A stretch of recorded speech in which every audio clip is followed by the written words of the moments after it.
Sign Pakistan میں آج آپ ٹونائٹ وی ڈی کے ساتھ دانش قاضی حاضر ہیں آپ کی خدمت میں. میں آج 2 سے 3 پوائنٹ کو کور کرنے کی کوشش کروں گا. سب سے پہلا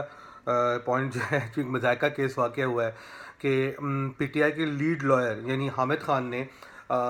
پیروی کرنے سے ڈیسائیڈ کر لیا کہ وہ پیروی نہیں کریں گے. اور آرگیومنٹ انہوں نے یہ بنایا ہے کہ میرے ساتھ کورٹ کے باہر اتنی بدتمیزی کی گئی ہے. آئی ایم میزیومنگ کہ پی ٹی آئی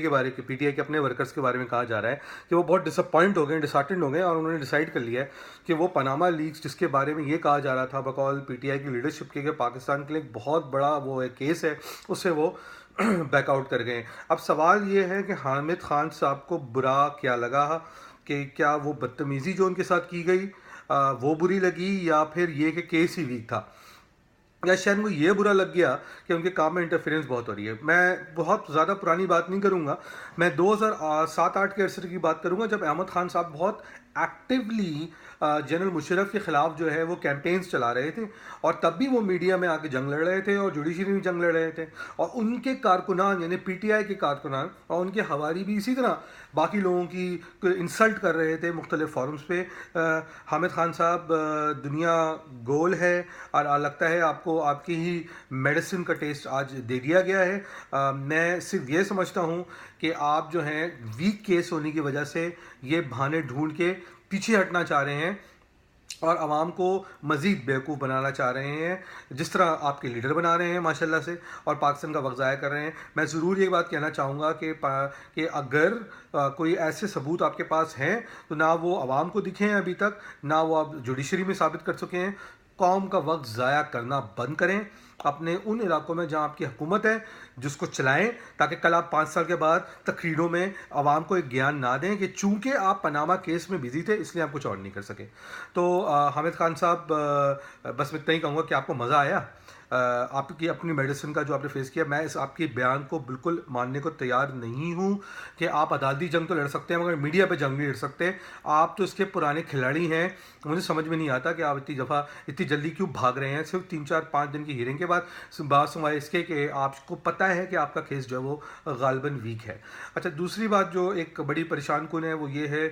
کہ آج ایک انڈین سب میرین جو ہے وہ پاکستانی واٹرز میں آئی ہے. اچھا, اس کی کچھ فوٹیج دکھائی جا رہی ہے اوپر سے کہ وہ سب میرین جو ہے وہ اوپر نیچے جا رہی ہے یا پانی کے نیچے سبمرج کی جا رہی ہے. تو تھوڑا بہت تو کہنا ہر کسی کو نالج ہوتی ہے, تو میں تھوڑی سی نالج رکھتا ہوں اس طرح ہوں کہ میں نے بڑی یہ وار موویز دیکھی ہیں جس سے سب میرینز جو ہے انوالوڈ ہیں. میں آپ کو ایک چیز بتا دوں کہ اب ایک نیوکلیئر سب میرین جو متعدد دن تک ان ڈیٹیکٹڈ پانی کے نیچے رہ سکتی ہے, سوال یہ ہے کہ وہ اوپر آئی کیوں ہے. اب وہ کیا کسی ایکسیڈنٹ کے بنا پہ اوپر آئی ہے تو ایک پریشانی کن بات ہے کیونکہ پاکستان کے حدود کے داخل ہونے کی کوشش کر رہی تھی, یا وہ یہ بتانے کے لیے آئی کہ ہم یہ بھی کر سکتے ہیں, ہم یہاں بھی موجود ہیں. دونوں صورتوں میں پاکستان کو ایک پریشان کن صورتحال کا سامنا ہے. مجھے مختلف تجزیہ نگاروں سے بھی یہی لگ رہا ہے کہ وہ اس بات سے پریشان ہیں کہ ہمارے پڑوسی ملک بھارت کے ساتھ ہمارے معاملات خراب ہوتے جا رہے ہیں. ہمیں تھوڑا سا کیئرفل لے کر چلنا پڑے گا, کیونکہ بھارت کے اندر مودی نے ڈی مونیٹائزیشن کی جو پالیسی اڈاپٹ کی ہے اس کی وجہ سے اس پہ بڑا پریشر آ رہا ہے, اور وہ کوئی نہ کوئی وے آؤٹ اس کا ڈھونڈے گا عوام کو ڈسٹریکٹ کرنے کے لیے. جہاں کہ وہ پالیسی ڈی مونیٹائزیشن کی اپنے ان کے دیش انڈیا کے لیے بہت اچھی ہو سکتی ہے, وہاں وہ ہمارے لیے اس لیے خطرناک ہو سکتی ہے کہ اس کے ریئیکشن میں کوئی ایسا کانفلکٹ کریٹ ہو سکتا ہے جو ابھی ہم افورڈ نہیں کر سکتے. ہمیں یہ سوچنا پڑے گا کہ کیا ہم کس طرح اس معاملے کو ہینڈل کرنا چاہتے ہیں. میں اس بات پہ بہت زور دوں گا کہ ہمیں بہت ضرورت ہے کہ ہم دونوں ملک یعنی دونوں دیش آپس میں مل کے ایک مفاہمت کے ساتھ مسائل کا حل ڈھونڈیں اور تھوڑی اپنی انا کو ماریں, اور مختلف امور پہ جہاں جہاں ہماری کنفرنٹیشن ہے اس کو ریزالو کرنے کی کوشش کریں. چھڑی گھما کے, ڈنڈا چلا کے, توپے چلا کے, بم چلا کے, گولیاں چلا کے ایک دوسرے پہ مسائل کا حل نہیں ہوگا. ریشنل کے ساتھ حل ہوگا. دونوں بارڈر کے دونوں طرف ایسے لوگ رہتے ہیں جو دنیا کے اندر مختلف جگہوں پہ بہت اہم رول ادا کر رہے ہیں, وہ کیوں نہیں اپنے ملکوں میں واپس آ کے اپنی دونوں گورنمنٹس کو پریشر ڈالیں کہ ایک پریشر پلیٹ فارم پہ آ کے ایک گریٹر ساؤتھ ایشیا کے اینگل سے, جہاں پر ہم دونوں تینوں چاروں ملک جو ساؤتھ ایشیا کے اندر مختلف طریقے سے ورلڈ کے اندر اپنا انفلوئنس کریٹ کر سکتے ہیں, اس کو کریں. جنگ should not be an option at all. تیسری بات جو میں کور کروں گا وہ obviously یہ بات ہوگی کہ جی کل پرسوں جو ہے میں نے دیکھا کہ 9-0 کے اطراف میں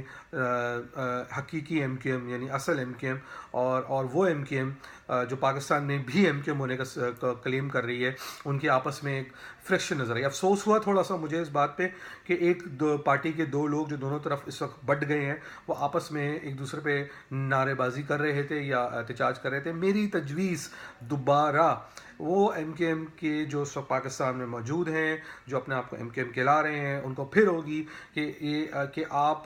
کو چاہیے کہ آپ ریزائن دیں اور دوبارہ اپنے آپ کو جو ہے وہ مینڈیٹ لے کے ثابت کریں اور سب کا منہ بند کرا دیں اگر سچ ہے تو، اگر عوام آپ کے ساتھ ہے. 26 دسمبر کے جس جلسے کی آپ بات کر رہے ہیں، 25 دسمبر جس جلسے کی بات کر رہے ہیں، اس میں سوچنے کی بات یہ ہے کہ ایم کیو ایم نے ان دا پاسٹ اس سے بہت کم شارٹ نوٹسز میں الطاف بھائی کی ہدایت پر جس سے بڑے بڑے جلسے منعقد کیے ہیں. مجھے بڑی افسوس ہو رہا ہے کہ آج ایم کیو ایم کو ایک بڑا جلسہ منعقد کرنے کے لیے 1 مہینے کا ٹائم درکار ہے. فکر لمحہ ہونا چاہیے آپ کا پاکستان اس ایم کیو ایم کے لیے جو اپنے آپ کو ایم کیو ایم کلیم کر رہے ہیں، اور سوچنا پڑے گا ان کو کہ عوام جو ہے وہ بہت جلدی منحرف ہو جائے گی. کیونکہ شروع میں جن کو لگ رہا تھا کہ شاید یہ کوئی چپ چاپ کی آپس کی انڈرسٹینڈنگ ہے، وہ دن بدن جس طرح یہ چیز ایکسپوز ہو رہی ہے، میں صرف یہی ان سے ریکویسٹ کروں گا کہ پلیز کراچی کے عوام کو بیوقوف بنانا بند کریں. اور اگر واقعی میں مینڈیٹ ان کے پاس ہے، جیسے کہ ان کے لوگ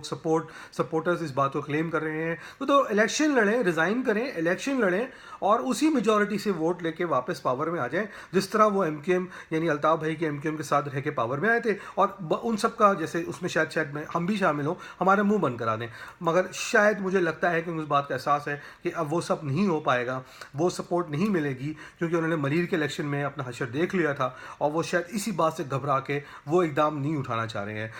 اور اگر زیادہ کچھ نہیں کرنا چاہتے ہیں تو میں پھر ضرور ان کو یہ ایڈوائز کروں گا کہ کم سے کم ان سیٹوں پہ 2 یا 4 یا 5 سیٹوں پہ جو سیف سمجھتے ہیں،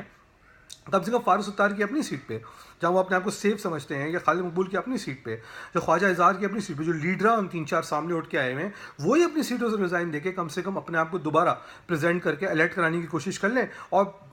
let the votes and the people of Karachi speak for them. اگر ہوگا تو دین ہم سب جو ہے وہ ان کے مینڈیٹ کی احترام کریں گے. ضروری نہیں ہے کہ ان کو سپورٹ کریں گے، مگر ان کے مینڈیٹ کا احترام کریں گے. آخری بات، مجھے بڑی خوشی ہے کہ پاکستان نے سی پیک کا پہلا شپمنٹ ڈسپیچ کر دیا. بہت خوشی ہے اس بات کی، اور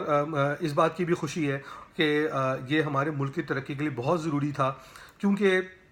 میرے اپنے کنسرنز ہوں گے کہ سی پیک سے کراچی کو کوئی زیادہ فائدہ نہیں ہو رہا، بلکہ سی پیک سے کچھ مخصوص کراچی کے علاقے، بلکہ پاکستان کے صرف مختلف ایک علاقے نہیں، پنجاب کو اس سے فائدہ ہو رہا ہے. مگر چلیں، ملک کی اکانومی ہے، دا بگر پکچر ہمیں فیل ہوتا ہے کہ اس سے ملک کو فائدہ ہوگا. ہمیں خوشی ہے، مبارکباد کے مستحق ہیں وہ لوگ جنہوں نے اس کو کامیاب کروایا. مگر یہ نہ بھولا جائے کہ یہ ویژن جو ہے ذوالفقار علی بھٹو کے دور سے شروع ہوا تھا، وہ آج پایہ تکمیل تک پہنچا. جنرل رحیل شریف کی ویژن جو ہے وہ بہت امپورٹنٹ رہی، انہوں نے بہت ایفرٹ کی اس کو کروانے کے لیے. مگر یہ بات نہیں بھولنی چاہیے کہ سویلین اور ملٹری گورنمنٹ کے نیکسس کے بغیر پاسبل نہیں تھا. میں بار بار جو پنجاب کے دورے کر رہا ہوں اور میں دیکھ رہا ہوں جو پنجاب کی لوکل گراؤنڈ پاپولیشن ہے وہ نواز شریف کو جو ہے چیریش کر رہی ہے، اور کیوں نہیں کرنا چاہیے، کیونکہ انہوں نے پنجاب کے لیے، خاص طور پہ لاہور، اسلام آباد، پنڈی جو بڑے شہر ہیں ان کے لیے بہت کچھ کیا ہے. آخری بات صرف اور صرف یہ کہ آج کراچی کے جو حالات ہیں جس کو ہم آپ فیس کر رہے ہیں، وہ مجھے پتہ نہیں کیوں ڈولتے ہوئے نظر آ رہے ہیں. عجیب سی جو ہے ایکٹیویٹیز کی خبر آتی ہے. ہم امید کرتے ہیں کہ ہماری لا انفورسمنٹ ایجنسیز جو ہیں وہ میرٹ پہ اپنے آپریشنز کو کنٹینیو کریں گی یا اپنے کارروائیوں کرتی رہیں گی. اور میں بار بار اس بات کو انسسٹ کروں گا کہ اس جنگ کے ماحول کے دوران جہاں انڈیا کے ساتھ ہماری چپکلش بڑھتی جا رہی ہے، ہمیں سویلین اداروں کو ری انفورس کر کے مضبوط کرنے کی ضرورت ہے. ہم کب تک پیرا ملٹری فورسز کے بیس پہ اس شہر کو چلاتے رہیں گے؟ ایک بہت اچھا موقع ملا ہے کہ آپ پیرا ملٹری فورسز جب آئی گئی ہیں، جو کہ میں تو خیر جب سے آنکھ کھولی ہے وہ بیٹھی ہوئی ہیں یہاں پہ، اپنی پولیس کو باقی لوگوں کو ری انفورس کریں. بہت ضروری ہے اس ٹائم پہ، کیونکہ اگر آپ ان کو ری انفورس نہیں کریں گے اور آپ چاہیں گے کہ پیرا ملٹری فورسز ہی کراچی کو رن کرتی رہیں، تو یہ شاید ملک کے استحکام کے لیے اچھا نہیں ہے. کیونکہ ہمیں پیرا ملٹری فورسز کی اس ٹائم پہ جو ہے اپنے بارڈرز پہ ضرورت ہے، اور ہمیں چاہیے کہ ہمارے سویلین اسٹرکچر اتنے مضبوط ہوں کہ ہمیں بار بار ان لوگوں کی ضرورت نہ پڑے. آج اس کے ساتھ دانش قاضی کو اجازت دیجیے گا. اگلے ٹو نائٹ وتھ ڈی کے ایپیسوڈ کے تک thank you very much. Pakistan زندہ باد.